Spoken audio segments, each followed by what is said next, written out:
Two businesses, same income, same industry, but guess what? Different tax bill. Let's find out why. Hello, my name is Veronique. I'm an accountant, a tax strategist, and a business coach. Before I get started, don't forget to like and subscribe because you don't want to miss out one of these videos. The difference is thousands of dollars. Just because they are an LLC or an S Corp, most business owners, they choose based on what sounds simple instead of seeking professional help. But guess what? This one decision can cost you $7,000 or more per year in avoidable taxes. I've seen it happen. And of course, I'm here for that, to clean up the mess. So I've helped thousands of clients reverse it also. If you select the right entity for your business, you will set your business up to keep more profit. What good is profit if you just give it right back to Uncle Sam? So in this video today, you will learn the real difference between the LLC and an S Corp entity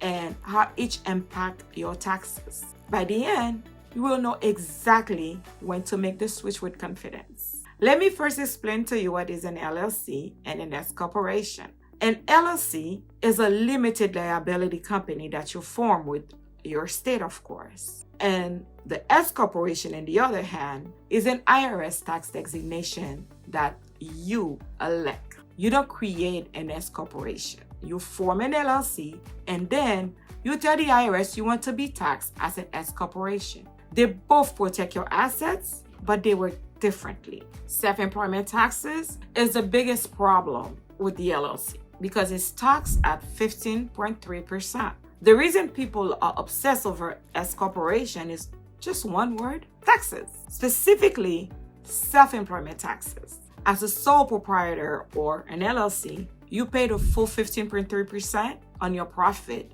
before income tax even kick in. For example, if you have a net profit of $150,000, guess what? That's $22,950 straight to the IRS. This is why the S corporation feels like a cheat code. With an S Corp, you split your income into two parts. You take a reasonable salary and then you're still able to take your yearly distribution. But only the salary portion is subject to that 15.3% tax. For example, if you pay yourself $75,000 salary and then take the other $75,000 as a distribution, you just cut your self-employment tax in half. You just legally went from owing IRS $22,950 to just $11,475,000. So now let's take chapter 2, the S Corp trap. If you switch too early, that can cost you more than you save. Knowing when to save is also crucial because you are adding expensive tax filings and triggering complicated payroll requirements. And in other words, you pay more in compliance than you save in tax. Also, you must pay yourself a reasonable salary that matches, of course, your job title and the market rate of your location. You can't just pay yourself $1 and take the rest as distribution. And the IRS will reclassify it and you face back taxes plus penalties. Let's go to chapter 3. Let's break it down using a baseline of $150,000 in net profit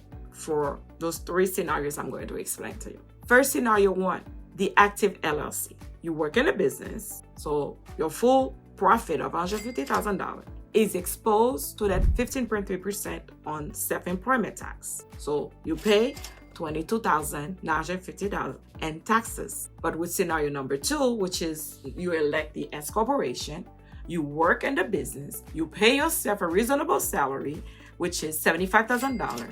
Only that salary is taxed at 15.3%. So right there, you pay $11,475,000, a huge saving on taxes. So now let's do to scenario 3, the passive LLC. You own the business, but you don't materially participate. You work less than 10 hours a week. In this case, you pay $0 in self-employment taxes on the profit, just as a passive profit. That's even better. So rule of thumb, the biggest mistake we see is electing the S corporation status too early. Once your business is constantly netting $50,000 in profit and above, this is when you elect the S corporation. That's when it makes more sense because of the tax saving prospectively. Below that, that's an extra cost, often eat up the savings. So you should be an LLC or an S corporation? The answer is not one size fits all. but the wrong choice can extremely be expensive. If you need help running the numbers for your specific business, schedule a free consultation, or for a simple question, ask it in the comments below, because we don't want 2025 to be the year you stop wasting your hard money just on paying your tax liability. So let's click on the calendar for your free tax planning analysis.